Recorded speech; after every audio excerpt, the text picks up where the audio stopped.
Olaf Scholz se ha reunido hoy con el presidente de Ucrania, Volodymyr Zelensky, en Kiev, donde confirmó la entrega este mes de armamento por valor de 650 millones de euros.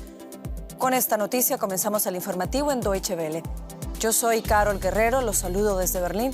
Arrancamos con titulares. El canciller alemán también visitó en Kiev un hospital donde son atendidos soldados ucranianos heridos en combate. Además, visitó una fábrica ucraniana de drones en compañía de Volodymyr Zelensky. En Siria, los rebeldes islamistas que luchan contra el régimen de Bashar al-Assad toman el control de más territorio en el noroeste del país. Analizamos lo que esto significa para el conflicto en Oriente Medio. Y en Estados Unidos, el presidente saliente Joe Biden es blanco de críticas por parte de republicanos y demócratas tras indultar a su hijo Hunter, quien se enfrentaba a condenas en 2 casos penales por evasión fiscal y posesión ilegal de un arma de fuego.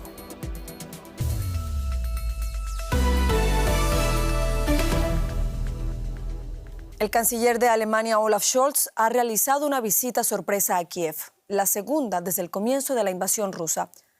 En el marco de este viaje, Scholz ha confirmado una multimillonaria ayuda militar a Ucrania que será entregada antes de que finalice este año.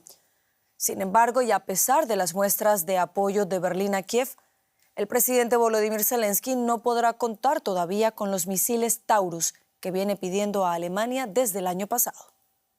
El canciller federal de Alemania, Olaf Scholz, llegó a Kiev llevando consigo una maleta, quizá un gesto simbólico de que no venía con las manos vacías. Rindió homenaje a los soldados caídos por Ucrania en el monumento conmemorativo de la Plaza de la Independencia. Y se reunió con soldados ucranianos que están recibiendo tratamiento en el hospital. Pero este viaje fue más allá del apoyo moral. Berlín es el mayor aliado europeo de Ucrania y el canciller quiso hacer saber tanto a Kiev como a Moscú que su intención es que siga siendo así. Scholz anunció un nuevo envío de armas por valor de 650 millones de euros antes de que acabe el año. El nuevo paquete de ayuda incluye sistemas de defensa antiaérea, tanques Leopard y aviones no tripulados, pero no incluye misiles Taurus, algo que el presidente de Ucrania, Volodymyr Zelensky, reclama a Alemania desde hace meses. Y está la cuestión de los Taurus, por supuesto.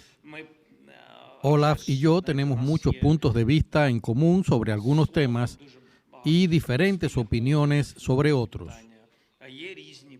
Trabajamos constantemente para asegurarnos de tener más puntos en común sobre la cuestión de los Taurus. Y es un desafío para nosotros. Aparte del desencuentro sobre los Taurus, el mensaje de Scholz a Ucrania fue muy claro. Mi visita a Kiev hoy me deja algo muy claro. Ucrania prevalecerá. Querido Volodymyr, nuestro corazón, el corazón de tu familia europea está contigo. Gloria a Ucrania. Gloria a los héroes. La visita sorpresa del canciller fue también quizá una manera de hacer saber a Kiev que pase lo que pase con el regreso de Donald Trump a la Casa Blanca, Alemania sigue siendo un gran aliado de Ucrania. Valoramos ahora este viaje del canciller federal de Alemania a Kiev con nuestra analista política Paola Álvarez, a quien saludamos a esta hora en Estudio Parlamentario. Paola, buenas noches. Decíamos que es la segunda visita de Scholz a Kiev desde que comenzó el conflicto. ¿Cómo se entiende en este momento? Sí, Carol, es una visita con muchísimas motivaciones, pero quizá en primer lugar haya que decir que viene sobre todo a sellar las tensiones que desató el reciente acercamiento de Scholz a Putin con aquella llamada de teléfono tras 2 años de silencio. Una llamada que el canciller alemán ha defendido como un intento de reactivar la vía diplomática, pero que fue duramente criticada por Zelensky y precedió además a durísimos ataques rusos en Ucrania. Scholz ha llegado hoy a Kiev para cerrar esa herida en persona, para demostrar en esas fotos, en esas imágenes de qué lado está está, también para dar su palabra, como decíais, de que Alemania seguirá siendo el principal apoyo de Ucrania en Europa, incluso aunque siga negándose a entregar misiles Taurus, como quiere Zelensky, y aunque no haya seguido la línea de otros socios de la OTAN, que ya han autorizado a Kiev a usar sus armas en suelo ruso, aunque sea con restricciones. Hoy Zelensky ha dicho que las diferencias con Scholz son un desafío, pero que se queda con los puntos en común, entre ellos esa garantía de entregar material militar por valor de 650 millones de euros este mismo mes. Hay que aclarar que no es una nueva promesa, sino el cierre de otras anteriores, pero como recordaba hoy el portavoz del Gobierno, esa cantidad que va a traducirse en más tanques, en más Iris-T o en más drones, va a cerrar una ayuda total de Alemania a Ucrania en 2024 de 8.000 millones de euros, y son ya 28.000 desde el inicio del conflicto. Paola, este encuentro llega también a poco más de una semana de que Scholz presente ante el Bundestag su propuesta de voto de confianza que desatará la maquinaria para las nuevas elecciones del 23 de febrero. ¿Hay electoralismo también en este movimiento? Es inevitable posiblemente, aunque también está claro que hay cierta intención. Scholz ha jugado esa doble carta de reactivar el contacto con Moscú y reivindicar su papel de máximo apoyo en Ucrania para perfilarse como un canciller de paz, capaz de abogar por el diálogo, pero también de apoyar militarmente en tiempos de necesidad. Es la imagen que quiere defender también lo que queda del gobierno alemán. Hoy hemos visto también a la ministra de Exteriores verde, Annalena Baerbock, exigiendo a China que renuncie a cualquier forma de apoyo militar a Rusia. Son movimientos muy criticados por parte de la oposición, especialmente por los conservadores y la nueva izquierda de Sara Wagenknecht, que hoy han acusado a Scholz de hacer campaña, han dicho, a costa del pueblo ucraniano. Aún así, aquí en el barrio gubernamental se dice que posiblemente esta misma semana también viaje a Kiev un líder conservador. Queda por ver si se materializará o no ese viaje, pero en cualquier caso ya ha quedado claro que la campaña ha empezado para todos y que Ucrania va a jugar un papel decisivo. Así es, Paola Álvarez, gracias por estas informaciones y por este análisis. Cambiamos de tema porque Siria y su aliado Rusia han llevado a cabo ataques aéreos conjuntos en áreas del norte del país bajo control rebelde. Durante el fin de semana, los insurgentes, liderados por un grupo yihadista, tomaron el control de Alepo, la segunda ciudad más grande de Siria. También están avanzando en la vecina provincia de Hama. Mientras algunos sirios dan la bienvenida a los combatientes, miles intentan huir. El ejército sirio se apresura a enviar soldados y armas a la provincia de Hama, en el noroeste de Siria. Así trata de frenar el avance de los insurgentes que se están moviendo hacia el sur luego de haber capturado amplias zonas de Idlib y Alepo, incluyendo la ciudad de Alepo, que ha estado bajo control del gobierno durante los últimos 10 años. El jefe del ejército sirio viajó a la nueva línea defensiva en Hama para infundir ánimo a las tropas. Esta es nuestra tierra y nuestro orgullo. Todo el que viole la ley, todo el que sea contratado para oponérsenos, recibirá un castigo ejemplar. En la ciudad de Alepo, militantes armados recorren las calles libremente. Se toman fotografías fuera de la icónica ciudadela y en el aeropuerto. Aviones sirios y rusos bombardearon la urbe. Luego de ser tomada, los rebeldes apenas necesitaron unos días para sacudir la primera línea de la guerra civil siria, que había permanecido congelada desde 2020. La coalición rebelde está compuesta por múltiples grupos de distintas ideologías. Lo que los une es su oposición al presidente sirio Bashar al-Assad. Estamos en el centro de la ciudad de Alepo pisando tu cabeza. Si Dios quiere, te encontraremos donde estés, cerdo. En la ciudad de Idlib, un bastión controlado por los rebeldes en el norte, la población ha sufrido ataques aéreos diarios. Voluntarios, junto con la defensa civil siria, conocidos como los cascos blancos, buscan heridos bajo los escombros para llevarlos al hospital. Detrás de mí hay destrucción masiva causada por los bombardeos. Esta es una zona residencial y las fuerzas del régimen apuntan aquí con ataques directos. Hay muchos heridos. Nuestros equipos trabajan todavía para buscar a personas atrapadas, para rescatarlas y llevarlas al centro médico más cercano.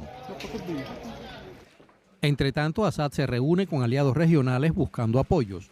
Durante años ha sido capaz de contraatacar a los insurgentes con la ayuda de Rusia, Irán y Hezbollah. Se cree que los rebeldes decidieron atacar ahora a sabiendas de que esos socios están debilitados o muy ocupados por sus propios conflictos. Y las guerras y los conflictos regionales impulsaron las ventas de las principales empresas armamentísticas en 2023. Las 100 compañías más grandes del sector incrementaron sus ventas en un 4,2% interanual. Así lo recoge el informe del Instituto Internacional de Estudios para la Paz de Estocolmo, SIPRI por sus siglas en inglés.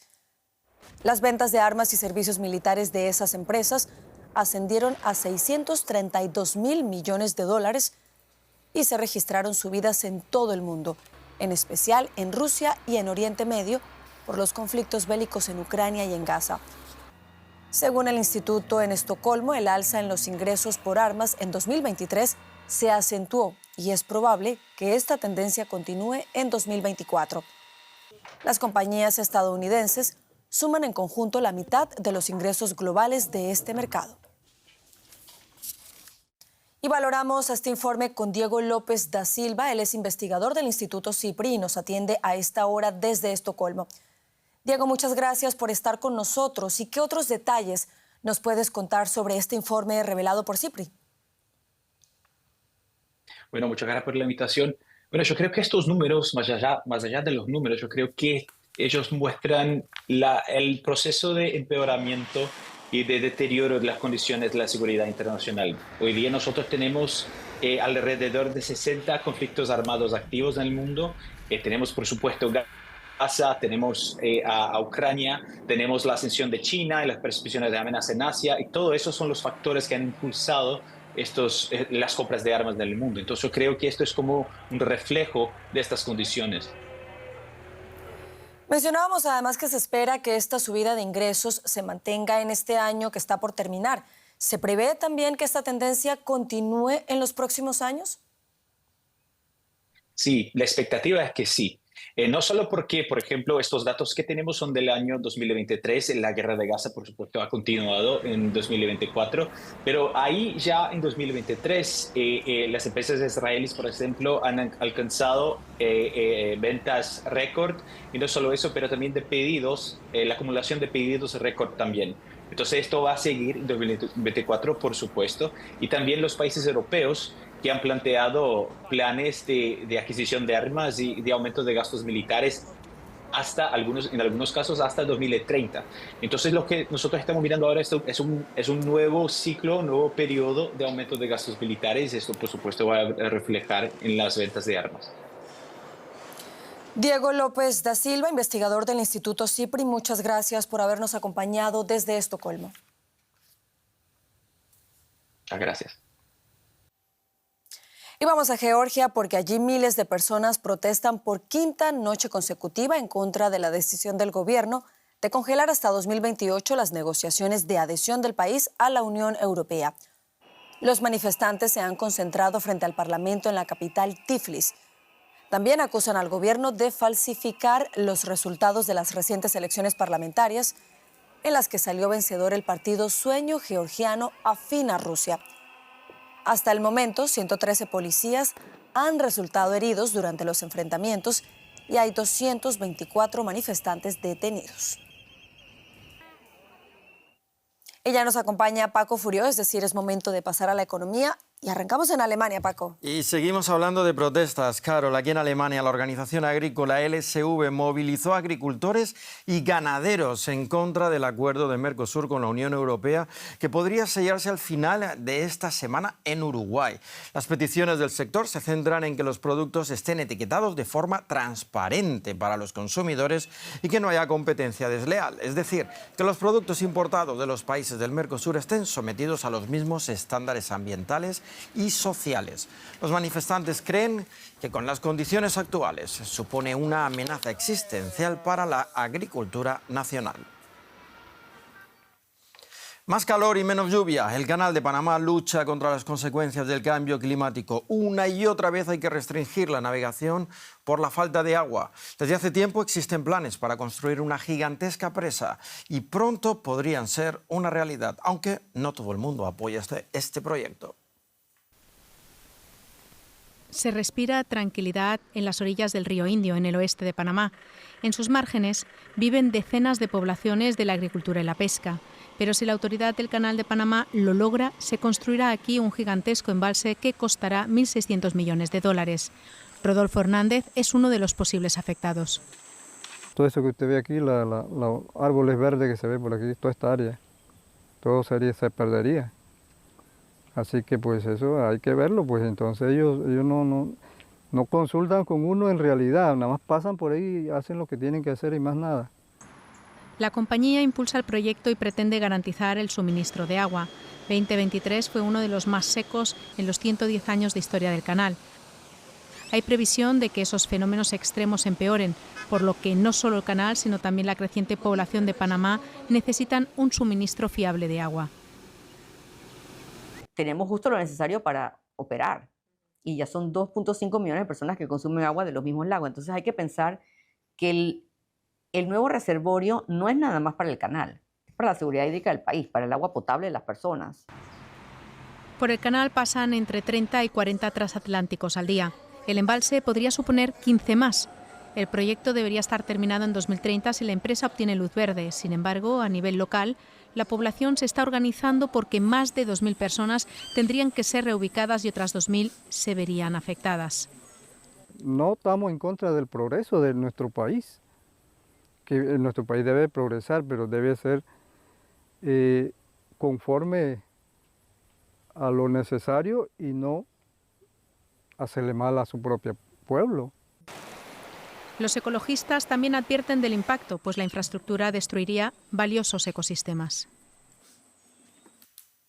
La policía colombiana desmanteló y destruyó los túneles de las minas de oro ilegales del Parque Nacional de los Farallones para evitar la destrucción del medio ambiente y la extracción ilegal de oro. El esfuerzo pone de relieve el coste medioambiental y social de la minería ilegal, incluida la contaminación por mercurio de los cursos de agua y la explotación de los recursos locales. Las autoridades colombianas mantienen una lucha decidida por la preservación de uno de los ecosistemas vitales de Colombia.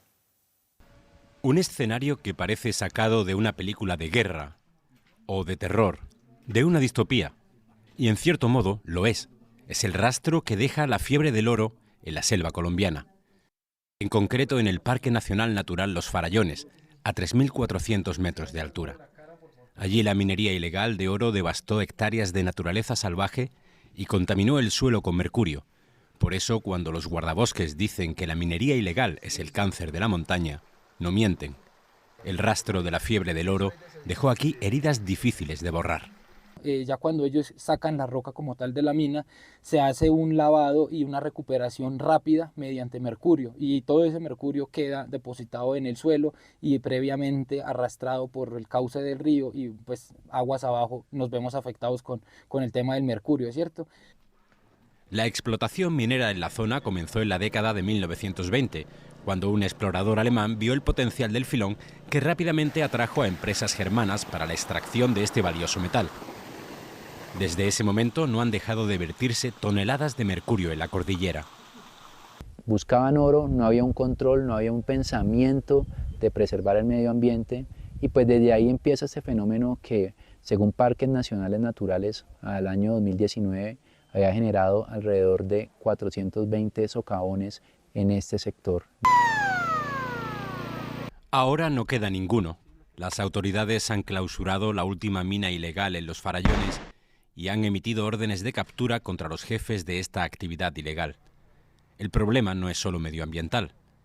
Más de 1.000 personas trabajaban en condiciones casi inhumanas, tanto dentro como fuera de la mina.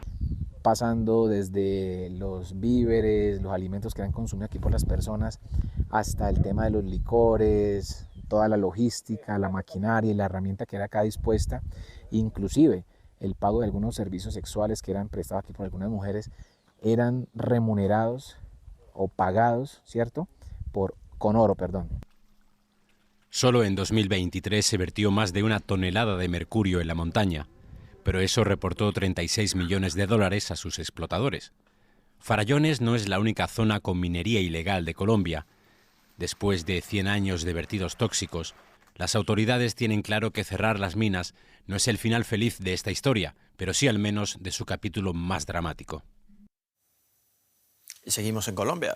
Sí, Paco, seguimos en Colombia porque la política de paz total del presidente Gustavo Petro continúa afrontando serias dificultades y no logra materializarse tras más de 2 años de gobierno.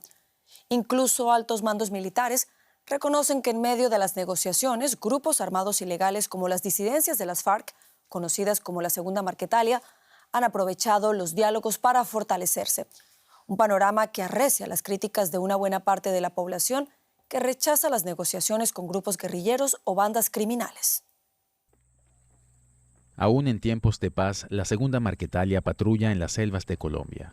Según el gobierno de ese país, el grupo guerrillero habría aprovechado el cese el fuego de los diálogos para fortalecer su poderío militar y económico. Las autoridades afirman que desde la llegada al gobierno del presidente Petro en 2022, quien ha impulsado negociaciones con diversos grupos irregulares, estos han intensificado su control sobre actividades ilícitas como el narcotráfico y la minería ilegal. Hoy no hay un interés político de la toma del poder. Hoy esos grupos han perdido ideología y están dedicados totalmente a su subsistencia, es a apoyar unas economías ilegales que están presentes en el territorio. Así que ese es el principal objetivo, es eso, controlar el territorio para poderse lucrar de una forma ilegal. Según cifras oficiales, este año las fuerzas militares han confiscado 560 toneladas de cocaína, una fuente clave de ingresos para estas organizaciones. El gobierno estima que más de 20.000 personas están involucradas en estas redes criminales. Y ahí nos ha correspondido obviamente tener una permanente verificación, toda vez de que no muestran una voluntad de paz genuina. Siempre están tratando de afectar a la población en la medida que buscan más control de las actividades ilícitas como el narcotráfico y la minería ilegal. Entonces nos corresponde atacarlos. Solo en 2023, más de 120.000 personas fueron desplazadas a causa del conflicto, prueba de que la paz en Colombia, a pesar de décadas de esfuerzo, sigue siendo una incertidumbre. Y Haití sigue bajo el asedio de las bandas armadas y, según la UNICEF, el número de niños reclutados por grupos armados en el país ha aumentado un 70% solo en el último año. La directora de la Agencia de Naciones Unidas para la Infancia, Catherine Russell, afirmó que los grupos armados cometen regularmente graves violaciones de los derechos de los niños en Haití. Según UNICEF, hasta la mitad de los miembros de grupos armados en Haití son niños. Y una nueva caravana migratoria partió este lunes de la frontera sur de México con unos 1.500 integrantes procedentes de Venezuela, Colombia, Haití, Cuba y Centroamérica fundamentalmente. Su objetivo no solo es llegar a los Estados Unidos, sino hacerlo antes de que asuma el cargo el presidente electo Donald Trump.